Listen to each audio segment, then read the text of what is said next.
Hey everybody, I'm Greenhavak, And I'm Cynize. and this is ESHQ's Good Luck, Have Fun.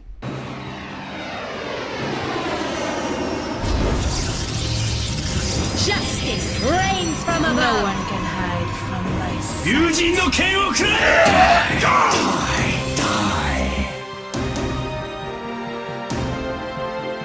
Cheers, love! The cavalry's here!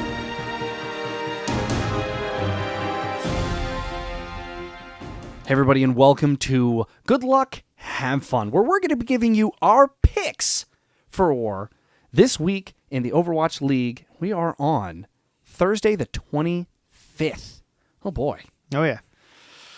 So, a lot of games happening today. I'm pretty excited, honestly, about most of these. We've got some ones that they're not necessarily your straightforward main contenders, not the games to watch, but I don't think any of these games are going to be disappointing. Yeah, I'm pretty excited to see if there's going to be some upsets. Maybe one team is going to rise that we didn't expect. So, I mean, these games are going to be fun to watch. They're fun games. But speaking about rising, let's get into this first game because we have the Boston Uprising versus the London Spitfire.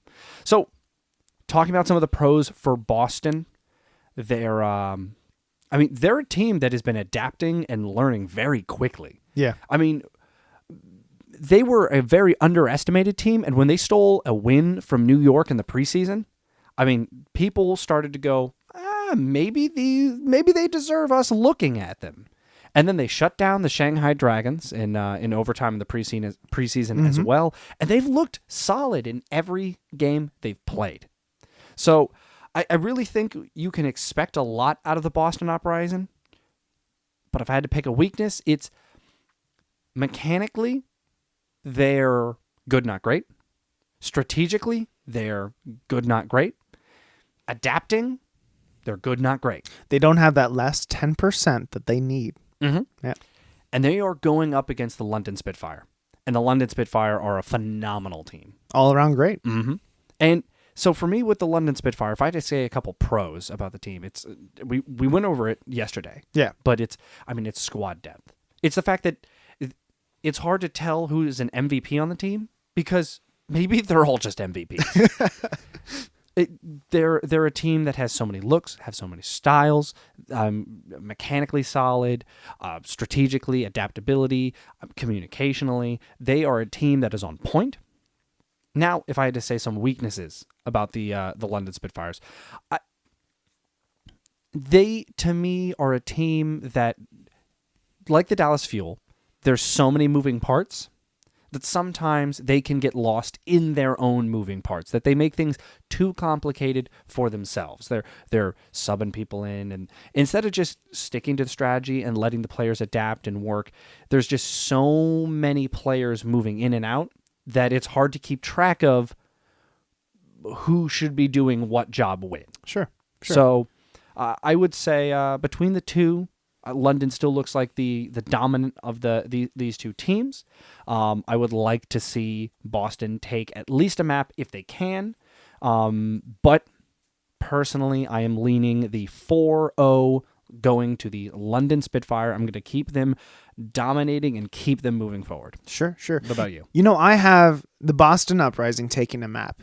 I really hope that these, maybe mid to lower tier teams versus these higher tier teams are going to be hungry for those map wins. But it's still going to be a win for the London Spitfire 3-1. That's fair. And you know what? Like I said, I hope Boston takes a map. So. Oh, I completely agree. So moving over to the Philly, New York Excelsiors. This game, it's going to be a great game. You have the New York Excelsiors, which is a top-tier team. They came out of nowhere in my eyes. Like, their roster is filled. I think that's fair. I think a lot of people had them at sitting at like 5th or 6th, and they're really looking like they might be a top 2 or 3. That's right. And Philadelphia Fusion, they came out not playing in the preseason, but coming out and having a win against Houston Outlaws, like that just threw everyone through a loop. So this will be a fun match to watch. And a couple of pros for Fusion, their gameplay is so So much fun to watch. I mean, this match will be fun, but watching Fusion play is just fantastic. Having a full tier or having a full roster is also going to help them. They have so many players on their team that it is just, they can pick and choose who they want on certain maps, having the adaptability and flexibility. A couple of cons, though, is one of the biggest ones that I feel like is an issue if you don't have it, and that's communication. They've been working on their communication, but I feel like because they have so many different nationalities and so many different languages that they cannot communicate fully as the other teams can. So that might be a con for them. I agree, and we've seen it a little bit with some of their tank play, where the tanks will get hyper aggressive, but it's just like the team is a second or two behind them, and they get punished. We saw them get punished by the London Gladiators just the other week. That's right. I mean, this can only improve though. So in the beginning stages, they're going to have a rough time with communications, but they're going to grow. They're going to get better. Oh, but how about those Excelsiors? The Excelsior's pros are out of this world. Their roster is on the top tier list. That's for sure. Pine, don't get me started on Pine. He is just a fantastic DPS. You have Mono, fantastic as well. It's insane. Their team makeup, incredible. Their cons, really? It's tough for me to say. I really haven't seen any cons. So Adam, what are some cons? Help me out here. So if I had to pick a con for the New York Excelsior, I would say they're mechanically, they look top notch, easily comparable to almost any team in the league. I would say strategically though, and that niche team play, they look just a step behind those top flight teams, and not enough to hold them back in a major way, but there's definitely some breakdowns where you can watch some team fights go in the other team's favor, kind of for no reason. Sure. So I feel like the New York Excelsiors need to clean that up, because I mean, ultimately they had a convincing win against the Valiant. But I feel like the team fights and the maps that they struggled on for almost no real reason. Right. That makes sense. And seriously, I feel like this game is going to be close. It's going to go to Excelsiors with a 2-3. Okay. Our 2-3. I like that. I personally have New York going 3-1. That's fair. That is definitely, I feel like, the safer choice. And the big thing is I have Philly coming out winning map 1. Mm-hmm. Yep. Map 2 being close. Pine winning map 3. Just him alone. And that just being kind of that morale blow Yeah. that spirals it the rest of the way for New York. So moving into our final game of day 2 of week 3. This is going to be a tough one to really talk about. So I'm going to give this one to you. What are some pros for Outlaws? Pros for the Outlaws? So the Outlaws going up against the Florida Mayhem. I see. Well, here I'll say it this way. Pros for the Outlaws are they can play a top flight game. Oh yeah, we saw it in the World Cup, where Jake was redefining Korean strategies against the makers of the strategies. So he took their own strategies and he went, I can make it better. And he did. And they were, the USA in the World Cup did things to South Korea that no other team had even thought about doing. So for me, when it comes to that level of play, when it comes to Jake, when it comes to Raucus, when it comes to Muma, I mean, these are players that can get the job done when they are on the same page.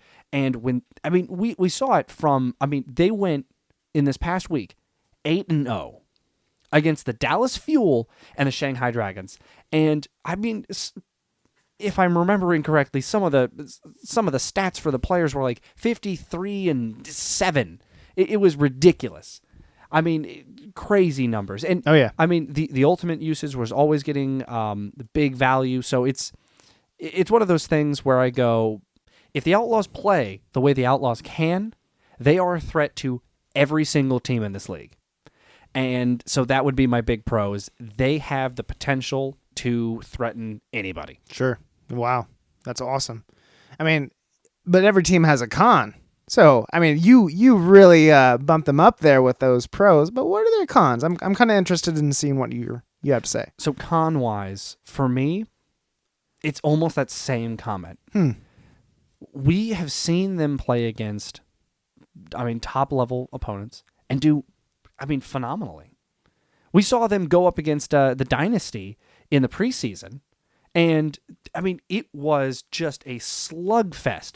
Who was going to win? Nobody really knew. And it was making people ask questions mid-fight going, are the Dynasty going to be as dominant as we thought they were going to be? Right. But then they come out week 1 and just flop on the floor. And now New York Excelsior did ultimately start surprising other people with how good they were. But, Philadelphia Fusion, New York Excelsior, 2 losses, 1 week.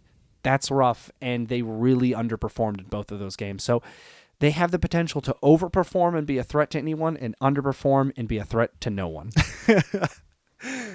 That is pretty cool. Mayhem, there's a lot that can be said about them, but I really want to know what the pros are for the Mayhem. So pros for the Mayhem are when they're on point, when they play as the unit that they can play, because they are a 6-man roster with no subs. They practice together day in, day out. There's no moving parts. When they play the way they can, They made Seoul Dynasty stand up and pay attention. Seoul Dynasty had to kick it into, okay, wait, hold on, no, we want to win. They couldn't just goof around the map. So when the Florida Mayhem play the way they can, when they play coordinated, they play their style, and they don't get lost in what's happening in the game, they can be a solid squad. Now, are they a top contender? Probably not.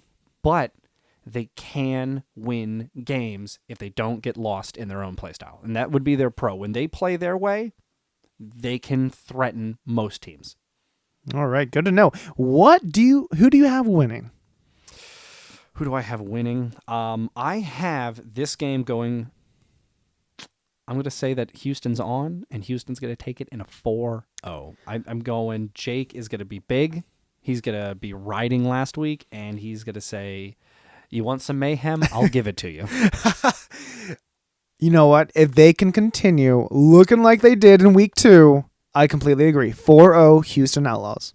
Perfect. So this wraps up day 2 of week 3. I'm excited to see what happens in this day, and I'm excited to see what happens for the rest of the week. But until then, good luck. Have fun. If you like this kind of content, make sure to like and subscribe and join the conversation down in the comments. It really helps us out a lot. And if there's any other content you would like to see from us, make sure to let us know, because we're all ears here at ESHQ.